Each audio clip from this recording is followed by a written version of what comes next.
Hello, my friend. Welcome to my Kimchi Master YouTube channel. तपाईहरु सबैजना सन्चै हुनुहुन्छ होला, म पनि सन्चै छु। आज मैले फेरि पनि अर्को भिडियो लिएर आएको छु। तपाईहरुले अस्ति किम्ची कसरी बनाउने भनेर मैले देखाएको थिएँ भने आज फेरि रेडिस किम्ची कसरी बनाउने भनेर मैले तपाईहरुलाई देखाउन गइरहेको छु। तपाईहरुले हेर्न सक्नुहुन्छ। यो चाहिँ अन्तिमको भाग हो। यो 2-3 दिन पछाडिको बनाइसकेपछि मैले युज गरेको हो। तपाईहरुले यसरी बनाउन सक्नुहुन्छ। र मैले सुरुमा यसरी मुलालाई लिएको छु। 20 केजी मुला छ हामीसँग। यसरी मैले यसरी काटेको छु। यो भागहरुलाई तपाईहरुले जस्तो सुकै साइजमा पनि काट्न सक्नुहुन्छ। तपाईहरुको चोइसमा काट्न सक्नुहुन्छ। मैले चाहिँ यसरी काटेको छु।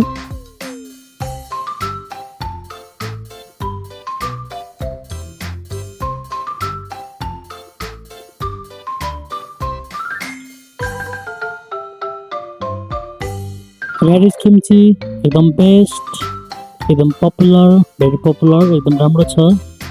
तपाईहरुले घरमै बनाएर पनि खान सक्नुहुन्छ र यसरी कटिङ पनि गरेर खान सक्नुहुन्छ तपाईहरुको चोइसमा र तपाईहरुको अनुसार कसरी कटिङ गरेर कस्तो साइजमा र कस्तो आकारमा काटेर बनाउन सक्नुहुन्छ त्यसरी नै बनाउनु होला। मैले चाहिँ यसरी काटेको छु र मैले अब लगभग मेरो कटिङ समथिङ सकिसकेको छ। मैले यसलाई कटिङ गरिसकेपछि मैले नुनमा राखिदिन्छु। यस्तो भागमा काटेको छ मैले।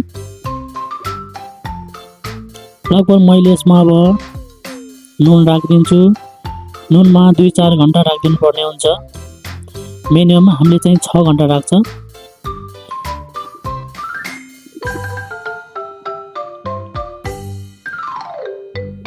सल्ट, नुन, सोगुम राखेको छु।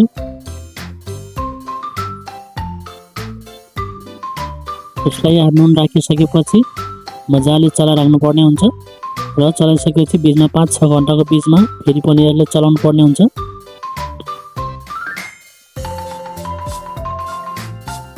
पाँच 6 घण्टा बिचमा मैले यसरी चलाएको थिएँ। यसरी पानीहरू निस्किरहेको छ। तपाईँ देख्न सक्नुहुन्छ।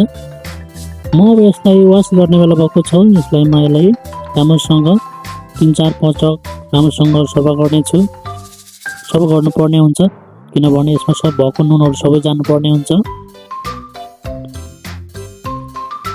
ल अब यो धोएर पनि सफा गरे पनि सकिसक्यो।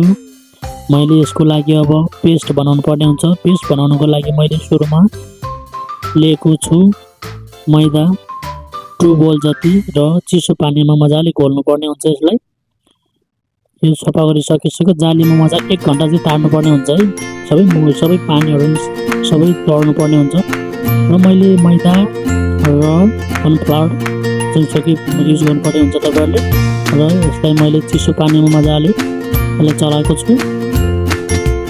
यो नपाकिन्जेसम्म चलाइराख्नु पर्ने हुन्छ किनभने यसमा डल्लाहरू पर्न सक्ने सम्भावना बढी हुन्छ।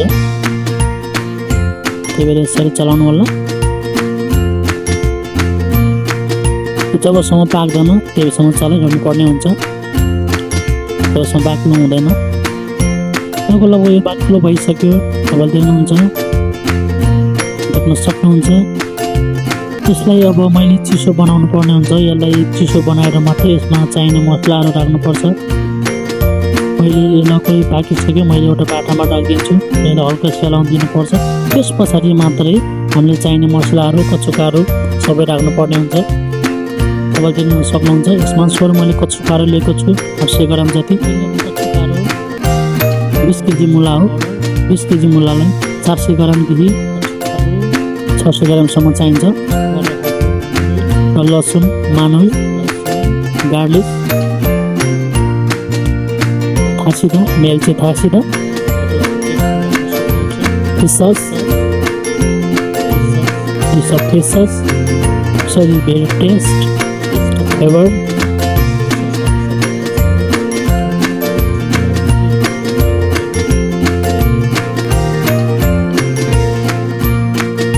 सल्टाङ त्यसमा मैले सुगर राखिदिन्छु। सुगर एड गरिदिन्छु। तपाईको फ्लेभर अनुसार सुगर हाल्न सक्नुहुन्छ। मैले यो पेस्ट भनेको 20 केजीको लागि हो। लगभग म यो पेस्ट पनि रेडी भइसक्यो। मैले यसमा अब काकटुकहरू मजाले मोल्छु। अब तपाईँहरूले देख्न सक्नुहुन्छ मैले यो मुलाको लागि थोरै कच्चो गरेर हालेको छु, किनभने कच्चो गरेर हाल्यो भने भित्रसम्म कलर जानको लागि हो। त्यसपछि मैले यसमै 10-15 मिनट कच्चो गरेर मोलेर त्यो राखिदिन्छु र बल्ल त्यो पेस्टहरू यसमा राखेर अनि म बल्ल यसलाई मुस्नुपर्ने हुन्छ।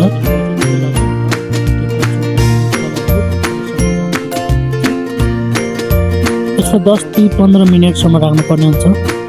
त्यस पछाडि मैले यो पेस्ट बनाइसकेको थियो त्यसलाई चाहिँ म यसमा राखेर म यसलाई मिक्सिङ गर्छु। Is radish kimchi, Korean radish किम्ची।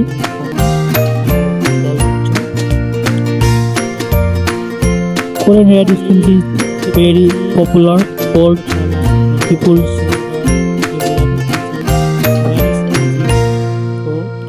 मैले यसमा अब त्यस पछाडि ओनियन राखेको छु कलरिङको लागि, फ्लेभरको लागि। यसलाई किम्ची काकटुकी किम्ची बनाइसकेपछि हामीले चाहिँ 2-3 दिन पछाडि मात्रै युज गर्नुपर्ने हुन्छ, किनभने यसमा राम्रो टेस्ट पनि आउँछ। 2-3 घन्टा पछाडि गऱ्यो भने खायो भने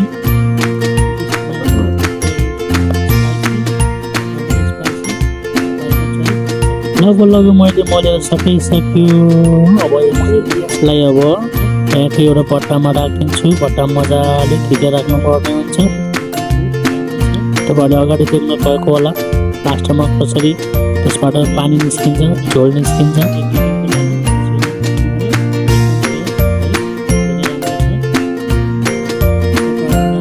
यो मैले बनाएर सकाइसक्यो, हेर्न सक्नुहुन्छ। मैले एउटा बोलमा र एउटा प्लेटमा राखेको छु। यसलाई प्याक लगाएर हेर्नु यस्तो राम्रो देखेको छ। Wow, very nice. तपाईँहरूलाई कस्तो लाग्छ हेर्न सक्नुहुन्छ।